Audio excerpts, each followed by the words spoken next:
դասարանների հետ կապված բավականին լուրջ է մտնում, երբ 20%-ից ավելի բացակայություններ դասարաններում, ապա նաև հեռավար ուսուցման դասն աշակերտները։ Ուզում եմ հասկանալ, թե այս բանին ինչ իրավիճակով կան արդյոք դպրոցներ, որոնք այս վիճակով պայմանավորված անցել են հեռավար ուսուցման։ Տեսեք, ունենք ակտիվացում սուրշնչական վարակների մասով, թե ամբուլատոր օղակում դիմելիության եւ թե հիվանդանոցային, իհարկե մեր հսկողության տակ է եւ ամենօրյա մոնիտորինգ ենք իրականացնում, թե դուրս գրված, թե նոր դեպքերի մասով։ Իհարկե մենք աշխատում ենք մեր կրթության գործընկերների հետ գործարկելու այս մեխանիզմը, որ այն դասարանները, որտեղ բացակայությունների թիվը 20%-ից ավել է, ապա նրանք հնարավորություն ունեն անցնելու հեռավար դասապատրաստման։ Պետք է նշեմ, որ ամենօրյա բացակայությունների թիվը եւս մենք իրար փոխանցում ենք եւ աշխատում ենք դպրոցների հետ։ Այս պահի իրավիճակով չեմ կարող ասել, քանի դասարան է անցել հեռավար կրթական պրոցեսի, բայց նորից եմ կրկնում, դասապրոցեսների հետ կապված որոշումները կայացվում են հիմնվելով իրավիճակի վրա եւ մենք այս պահին չունենք այն համաճարակային իրավիճակը, որ դիմենք ընդհանուր դասապրոցեսի կանգնեցմանը։ Հիմա սա սեզոնային է, ինչու՞ն է։ Այո, Ժորժ ջան, անցյալ տարվա օդի աղտոտվածությունը, ինչպես գիտեք, Հայաստանի Հանրապետությունում եւ մասնավորապես Երևանում արդեն վտանգավորության շեմը հատել է, սա եւս է որոշ բժիշկների կարծիքով պայմանավորված կարող է։ Դե, տեսեք Ժորժ ջան, սրանք տարբեր բաներ են։ Վիրուսային հիվանդությունները կապ չունեն օդի աղտոտվածության հետ։ Վիրուսային հիվանդությունները ուրեմն սեզոնային տրամաբանությամբ սկսում են ակտիվանալ նոյեմբերից մինչև հունվարի վերջ ակտիվ շրջանն է եւ մենք համեմատական ենք տանում նաեւ նախորդ տարվա ուրեմն թվերի հետ ըստ էության շատ փոքր շեղում ունենք անցյալ տարվա սեզոնային գրիպի ակտիվացման ցուցանիշներից փոքր ավելացում ունենք, բայց այստեղ էլ պետք է տեսնենք, որ անցյալ տարի ավելի շուտ էր սկսվել ակտիվացման գործընթացը, այսինքն մենք նոյեմբերի սկզբից արդեն բավականին ակտիվացում ունեինք, այս տարի մի փոքր ավելի ուշ են այս վարակները շրջանառվել։ Նշեմ, որ այո, շրջանառվող շտամը H3N2-ը ունի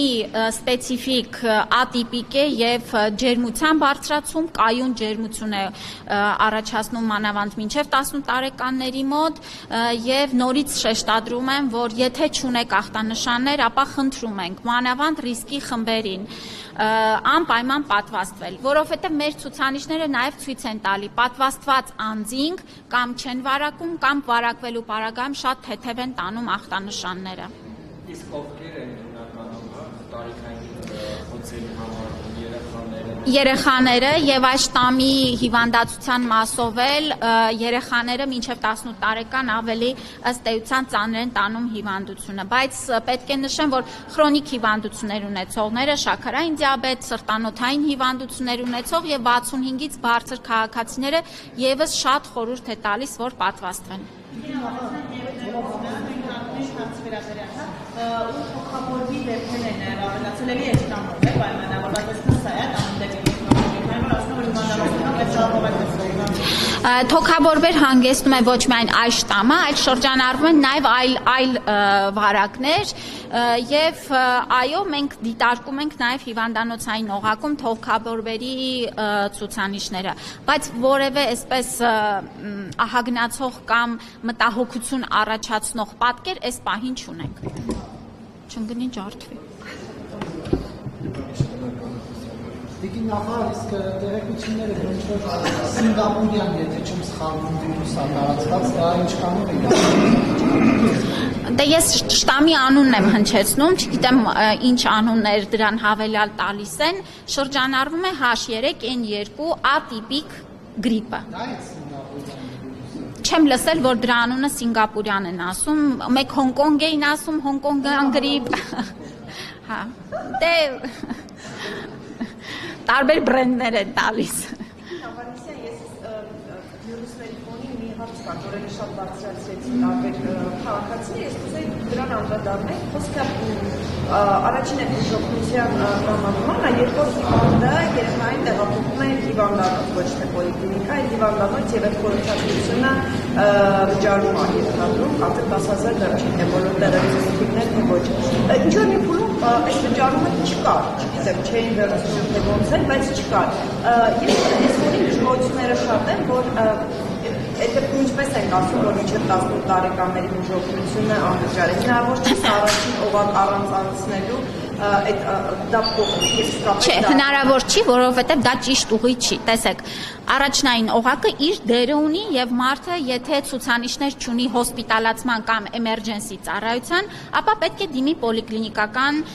օղակում։ Եթե անձը շրջանցում է այս օղակը եւ ուղիղ գալիս է հիվանդանոց, արտահիվանդանոցային դեպքի համար, ապա դա համարվում է վճարովի խորհրդատվություն։ Եթե մենք այս բոլոր կանոնները չապահովենք, ուրեմն չենք ունենա բավարար արդյունքներ եւ կստացվի, որ մեր անգամ թեթև դեպքերը կգնան հիվանդանոց, կծանրաբեռնեն հիվանդանոցները եւ ծանր դեպքերի սպասարկման համար խնդիրներ կունենան։ Բայց այդ առաջին օղակից մինչև հասնելը այնքան խնդիրներ առաջանում, ոչ թե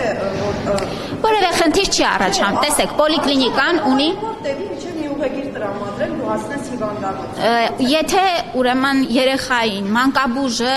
նայել է եւ ցուցում չի տվել հոսպիտալացման, նշանակումները արել է տանը բուժում ստանալու, ապա սա մի իրավիճակ է։ Երբ որ երեխան այցելել է մանկաբույժին եւ մանկաբույժը հայտնաբերել է այնպիսի ախտանշաններ, որոնք հրատապ հոսպիտալացման են, դա լրիվ ուրիշ ռեժիմով է գնում։ Բայց պետք է հետևեն կանոններին եւ սա միայն մեր համար չի, սա գրագետ մոտեցումն է։ Տիկին Ավանեսյան, երկու հարց, մեկը նորից առողջապահական, բայց տեսեք Արցախի տոնի տեղահանված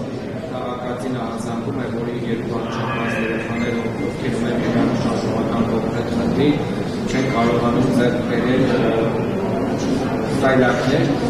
եւ հիմա դիմում է եւ առողջապահության նախարարությունը եւ հայվանները հնարավոր է նաեւ որոշակի անոնիմ նախարարությունը չմտի որպեսզի կարողանան այդ սայլակները ձեռք բերել, որովհետեւ մեր աշխատողները կոնկրետ խնդիրներ այդ երկու երեխաները կամ կոնտակտները, որոնք բարձրացված են կնոջ կողմից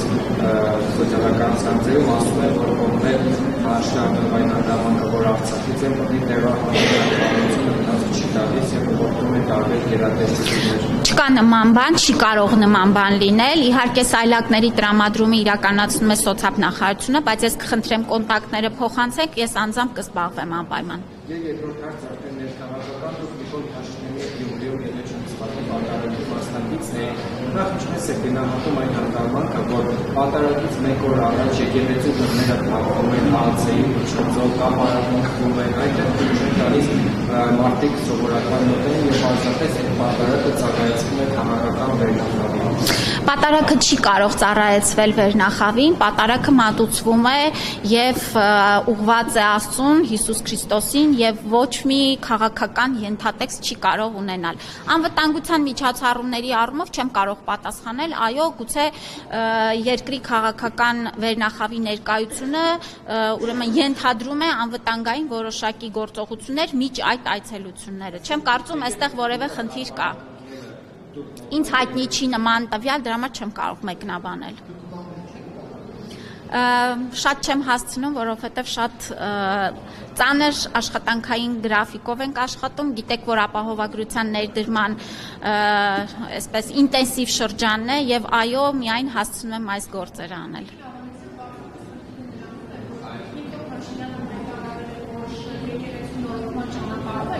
Բայց այդ պատարագներին, որտեղ Նիկոլ Փաշինյանը մասնակցում է, ամենամեծ խախարում է քաղաքացիների հոգևոր պատարագի մասնակցելու իրավունքը։ Որ իրավունքը։ Այն մասով, որ մարդիկ չեն կարողանում հաղորդակցել, ամենրապես սպասում, որ հիմա երբ որ վեհապարի անունը պիտի ինչի չի հնչեցվում, այն քաղաքացիները, ովքեր ուզում են հնչեցնել, եկեղեցուց դուրս է ձեզ օրինակ այդ տեսարանները հաճելի է, որ անում են երևում է եւ վերևից քաղաքացիները, ովքեր հնչեցին Շիրակի թեմի առաջնորդն անունը վեհապար Հայապետի, բոլորը կտրվել եւ նայում են այս քաղաքացիների Բոլորը չէին պատտվել, ես իմ մասին կարող եմ խոսել, որ ինչպես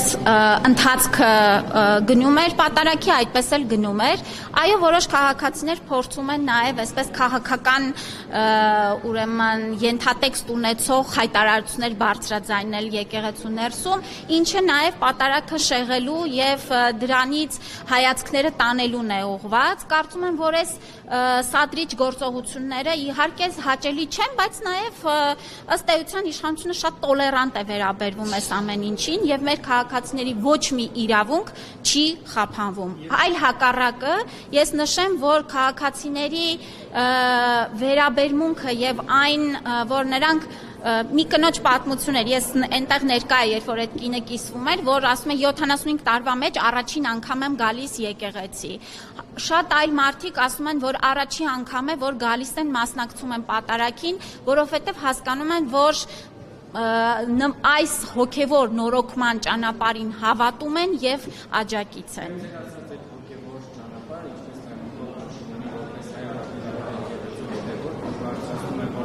Հոգևորականների բարձրաստիճանային թվում եւ կաթողիկոսի հուսակրության կողմը խախտելու վերաբերյալ, բայց միաժամանակ նաեւ մարդիկ արձակետները շարքային քաղաքացիներ ասում են, որ եկեղեցին իվոտ աշխարհի իր ասացավ ապրելու ճանապարհով գնում է մի շատ այլ հոգևորականների հետ, որոնց վերաբերյալ եւս ոչ միայն մամուլում, այլև ազատ իվոտ աշխարհի կողմից եղել են բարձրաձայնումներ, օրինակ հավասար քաջարանի վերաբերյալ հիշում են նրա հայտնի Լևին Կրվեյքի սիրուհիներ ունենալու, երեխաներ ունենալու, նաև մի քիչ առաջ տելեգրամյան ալիքներից մեկում տարածվեց նույն Նիկոլ Փաշինյանի համար պատարագ մատուցած հոգևորականը ներողություն Սպիրտի զարթոնքում։ Ես կարծում եմ, որ տեսեք նույն ուրեմն Կճոյանի Սրբազանի կողմից որոշակի դիրքորոշում է արտահայտվել եւ զղջման եւ սա էլ պետք է գնահատել։ Իսկ հաջորդիվ տեսեք շատ հետաքրքիր է, որ դուք միայն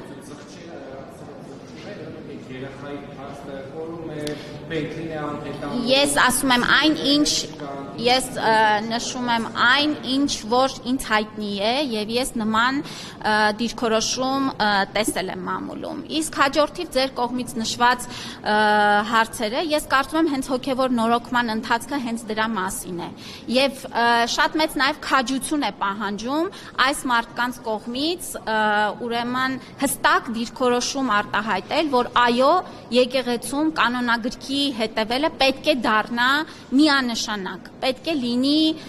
մեր հոգևորականների կողմից բարոյական եւ կանոնագրքի նորմերը պահպանելը միակ հնարավոր տարբերակը։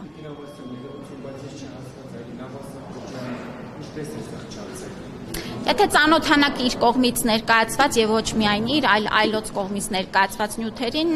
կտեսնեք։ Ես չեմ կարող մեջ բերել հայտարարությունը, բայց նորից ասացի, եթե ծանոթանաք կտեսնեք։ Այսինքն արդեն քաղաքական իշխանության համար խնդիր չի նրա տեղի ունենալ ստիլի երեխաներ։ Ես ասեցի այն ինչ կարող էի ասել, ինչքան որ տեղեկություն ունեմ։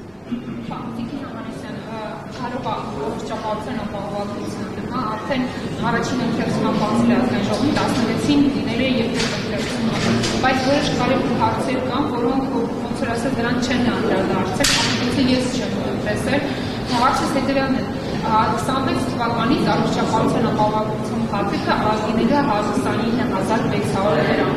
բայց մենք հայեցակարգից հիշում ենք, որ ամեն տարի դա վերանայվելու է գումարը եւ ավելանալու է։ Հիմա ինձ հետաքրքիր է, որն է դուք մեր կառավարության քաղաքականությունը 27-ին, 28-ին է գումարը պահպանվելու է, թե ավելանալու է։ Ինչպես նաև հետաքրքիր է, այդ սուբսիդավորման մեխանիզմը, որ հիմա առաջարկում է կառավարությունը 26 թվականի համար, 27-ին, 28-ին եւ հետագա տարի պահպանվելու է, թե չէ։ Եվ երրորդ հարցը, ես այնտեղ հաստատ ուսումնասիրեցի, գրած էր, որ 26 թվականից ապահովագրվելու են նաև մոտակերպյալ քաղաքացիներ, որոնք աշխատելու ապրելու իրավունքներ, ինչպես նաև հանրաձեռնարկատերերը, նոտարները, մարդիկ, ովքեր շահաբաժիններ են ստանում, ռոյալտիներ եւ այլն։ Ու իրենք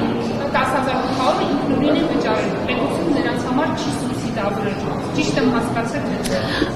Տեսեք, նախ օրենքի նախագծում ավելացվել է մի դրույթ, որով սահմանվում է, որ ամեն տարի, սկսած 2027 թվականից, ազգային ժողովին ներկայացվելու է առողջության համընդհանուր ապահովագրության նախորդ տարվա արդյունքային ցուցանիշները եւ առաջարկ է ներկայացվելու հաջորդ տարվա սակագնի, այսինքն դրույքաչափի վերաբերյալ։ Եվ սա էլ ձեր կողմից նշված սուբսիդավորման հատվածները որոշվելու են ամեն տարվա բյուջեով, որովհետեւ սա էլ բյուջետավորման ցիկլի մի մաս է դառնալու։ Արդյոք կփոխվեն սուբսիդավորման ուրեմն չափերը եւ այն խմբերը ում որ տրամադրվելու է սուբսիդավորումը, ես 27 թվականի համար ես այս պահին չեմ կարող ասել, որտեվ դա 27 թվականի բյուջեի շրջանակներում կքննարկվի։ Արդեն նախատեսում եք, որ եկող տարի բյուջետությունը կշատանա, այսինքն համակարգի վրա ծանրաբեռնվածությունը կշատանա, այսինքն կարող ենք ենթադրել, որ գումարը հետագա տարիներին կավելանա։ Նման ուրեմն հնարավորությունը օրենքով սահմանված է, բայց ես այս պահին այդ հարցին չեմ կարող պատասխանել, որտեղ ամեն տարի, ինչպես ասեցի, ազգային ժողովում կորոշվի հաջորդ տարվա դրույքաչափերը։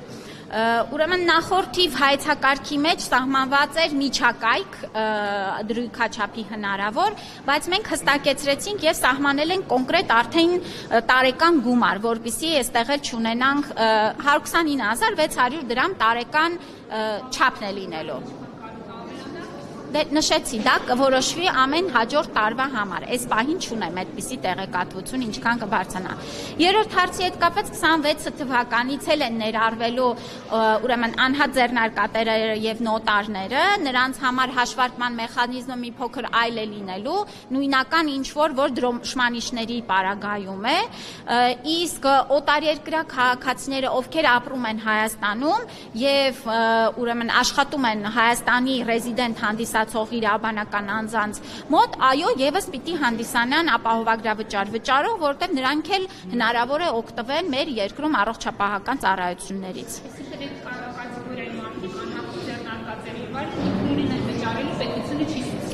Չէ, չի սուբսիդավորելու։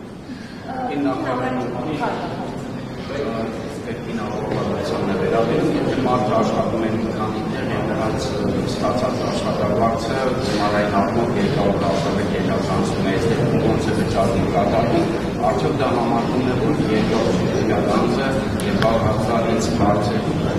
աշխատավարձ ստացել է երկրորդ Այո, տեսեք, մենք նախնական նախագծում ունեինք նման հնարավորություն, մտածում էինք ունենալ նման հնարավորություն, որ մի քանի տեղ աշխատելու պարագայում հանրագումարային աշխատավարձը դիտարկենք որպես շեմ, բայց ըստ էության ծրագրային առումով այս տարի չենք կարողանա նման ապահովում իրականացնել եւ պետք է գոնե մեկ գործատուի մոտ մարդու աշխատավարձը 200,000 դրամից ավել լինի, որպեսզի նա 26 թվականին ընդգրկվի ապահովագրության մեջ, բայց 27 թվականից արդեն ըստ էության բոլոր աշխատավարձ ստացողները կներառվեն։ Սա միայն 26 թվականի համար է։ Եվ մի հարց, երկու հարց։ Խնդրեմ։ Չափահաս, արդյոք չափահասի ստացած ապահովագրությունը տարածում է նաև իր անչափահաս երեխաների կամ մեծահասակ ծնողի վրա, որի տարիքը չի գերազանցում 63, այսինքն չի մտնում ներքաղ։ Ոչ, չի տարածվում, ամեն անձ վճարում է ապահովագրավճար իր համար եւ ձեռք է բերում փաթեթ իր համար։ Մինչեւ 18 տարեկան երեխաներին եւ 65+ տարիքի անձանց ապահովագրավճարը վճարում է պետությունը եւ փաթեթը ակտիվանում է տվյալ անձի համար։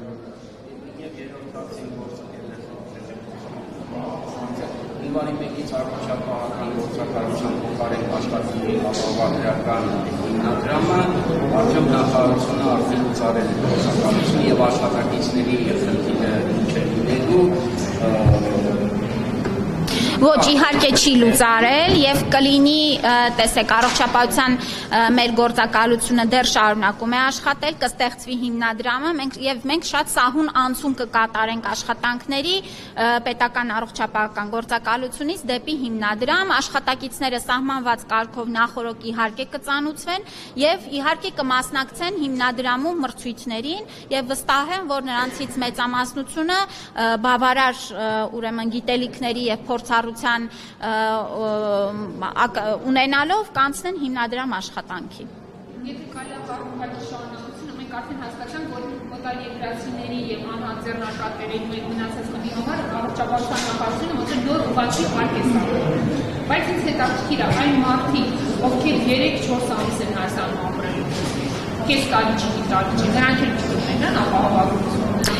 Հարգելի գործընկերներ, սա հարկի նոր ձև չէ, սա ապահովագրավճար է։ Չէ, սա պարտադիր ապահովագրավճար է եւ դրա դիմաց մարդը ստանում է կոնկրետ ծառայություններ։ Այո, մարդը կարող է Հայաստանում ապրել 3-4 ամիս, բայց այդ 3-4 ամսվա ընթացքում էլ կարող է ունենալ շատ բարդ, ծանր, ուրեմն օրինակ վիրահատություն, որը արժի 3-4 միլիոն դրամ։ Եվ այստեղ մենք նորից ուզում եմ շեշտադրել, որ առողջապահական ապահովագրության պարագայում անձը, որ պահին սկսում է վճարել, այդ պահից էլ արդեն ծառայություններից օգտվում է։ Դուք վստահ եմ տեղեկացված եք, որ Վրաստանը պարտադիր դարձրեց օտարերկրյա քաղաքացիների համար Վրաստանում գտնվելիս ունենալ առողջության ապահովագրություն։ Այսինքն անգամ արդեն այդ փուլին են երկրները անցնում, որովհետև հախուռն առանց ապահովագրության շատ բարդ է սպասարկել որևէ խումբ բնակչության։ Դա կլինի օտարերկրացիներ, թե նաև քաղաքացիներ։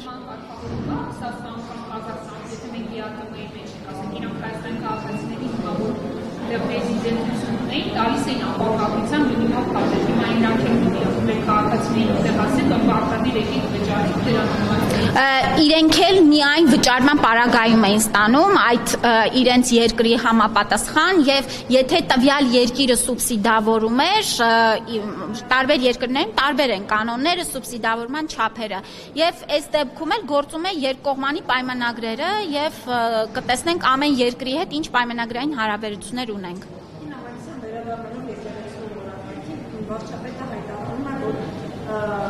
մեզ պետք չի կաթողիկոս, որը ներմարվի կամ իզերվեցի օտարերկրյա լեյտենանտների։ Մյուսը մասն սա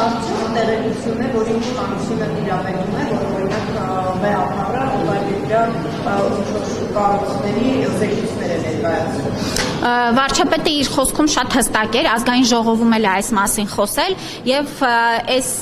ուրեմն տեղեկատվությունը վերաբերում է կոնկրետ անձի, դա վեհապարի եղբոր մասին է եւ չգիտեմ ինչ ավելացնեմ։ Հստակ էր, որ այս տեղեկությունը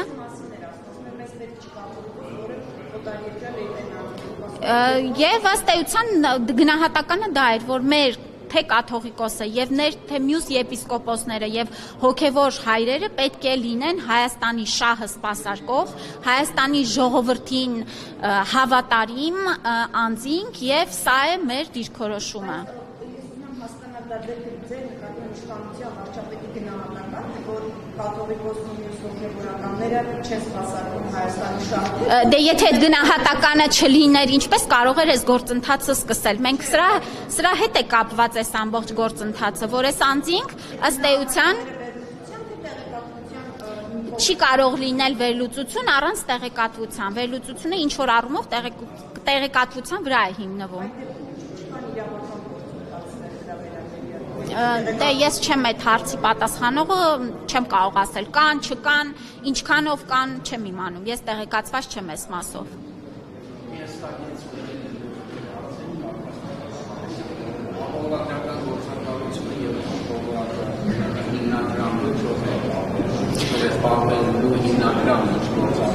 Հիմնադրամը ունի այլ կարգավիճակ, այն հիմնադրամ է, գործակալությունը ուներ ուրեմն առողջապահության նախարարության ոչ թե ենթակայությամբ, այլ կազմի մեջ էր գործում։ Իսկ սա լինելու է առանձին կառավարության կողմից հիմնադրված կառույց եւ սպասարկելու է ապահովագրության ամբողջ գործընթացը եւ իհարկե մինչեւ 2029 թվականը նաեւ պետական պատվերի հատվածը, այսինքն ամբողջական սպասարկումը իրականացնելու է հիմնադրամը։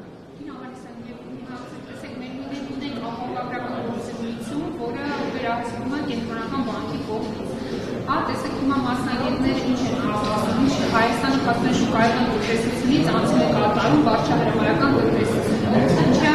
մտնում պետությունը դրա մեջ, ինչա որոշը, որ պետք է պետական հիմնադրամ լինի, ասենք կարող է նույնիսկ այդ ոլորտը վերահսկել կենտրոնական բանկի կողմից։ Տեսնենք, որ այդ ոլորտը, որ վերահսկում է ԿՎ-ի կողմից, լավ զարգանում է, արդյունքները մենք տեսնում ենք շրջապատում։ Ինչի որոշվեց, որ հիմնադրամը պիտի պետական։ Իսկ ինչու չպետք է որոշվեր։ Հայաստանը ոչ միտեղ անցում չի կատարում, Հայաստանում գործում է ազատ շուկայական հարաբերություններ եւ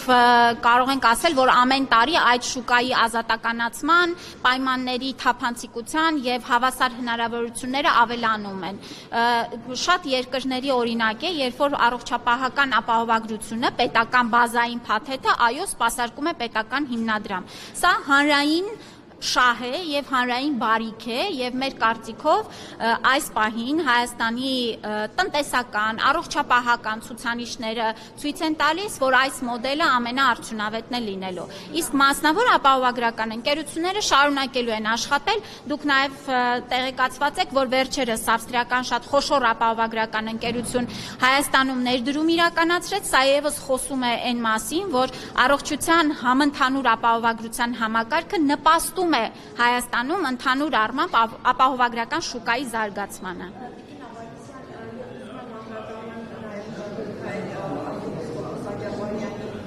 Պաշտպանների դիմումի մի քանի դիմումներ է ստացվել, այսինքն ես կողմից ներկայացրել ձեր ներկայացան գործողուակի եւ ստեղծյան մինչեւ այս բանը հնարավորություն չի ստացել եւ նախընտրած հաստատություն անցնել զնում նախ խնդրեմ բացատրեք ինչու եւ ինչու է եւ առհասարակաբար այս մոտեցումը ձեր փոխվի եւ ինչու մի բան նրանք իրականից շուկական կենտրոնում։ Ես պետք է ասեմ, որ մեր անազատության մեջ գտնվող բոլոր անձինք օգտվում են հավասար կերպով անհրաժեշտ բուժօգնությունից եւ չկա որևէ մի անձ այսօր կատարողական հիմնարկում, ով անհրաժեշտություն ունի բուժզնման, սպասարկման, վիրահատության, որը ինչ որ կերպով սահմանափակված է նրա իրավունքը։ Ես սա բացառում եմ, սա իմ անձնական եւ մեր համակարգի հստակ վերահսկողության ներքո է։ Գալով կոնկրետ դեպքին, մենք այսօր ենք ստացել նման ուրեմն դիմում եւ միանշանակ կդիտարկենք օրենքով սահմանված ընթացակարգերով, կնայենք, ընթացք կտանք։ Դիմում է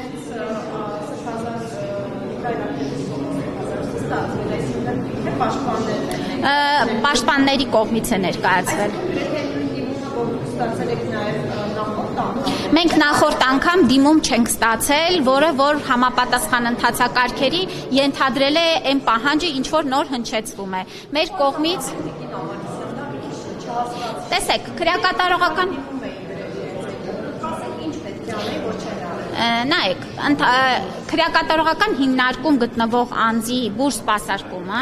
իրականացում է որոշակի ընթացակարգով։ Դիմումներ են եղել եւ այսպես առաջարկներ են եղել պատշաճ բուժօգնություն կազմակերպելու, որը առանց այդ դիմումների էլ կազմակերպվում էր։ Հարցը վերաբերվում է կոնկրետ բժշկական կենտրոն գնալու հետ եւ սահմանված կարգով դիմելու, այս մասին եմ խոսում, որ նոր ստացել ենք նման դիմում։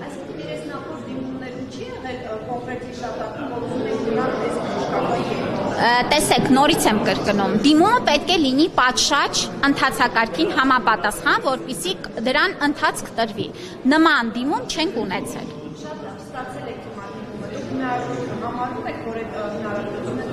Իհարկե, իսկ ինչու չեմ համարում։ Միանշանակ ինչու ոչ, ես նման հնարավորությունը չբացառեցի։ Ասում է, որ ձեր կոակի աշխատողներից մոտեցել է սրբազանի եւ ասել է կարող են ցանկացած այդ հիվանդանոցներ, բայց ոչինչ միդիաներ կա։ Տեսեք, հարգելի գործընկերներ, ընդհանուր առմամբ սա նորից եմ կրկնում, պետք չի շահարկումների տեղիք տալ։ Մենք ցանկացած անձի, այդ թվում նաեւ Միքայել Աճապաղյանի առողջական ցանկացած խնդրի մասով եղել ենք շատ ուշադիր, ժամանակին եւ անհրաժեշտ բուժօգնությունը տրամադրել ենք։ Այլ մանրամասների չեմ կարող անդրադառնալ։ Չեմ կարող ասել, ըստ սահմանված կարգի ընթացք կտանք։ Բայց չեք տեսնում եք այդ հնարավորությունը, որ Ես չժխտեցի, որ այո կարող է նման հնարավորություն լինել։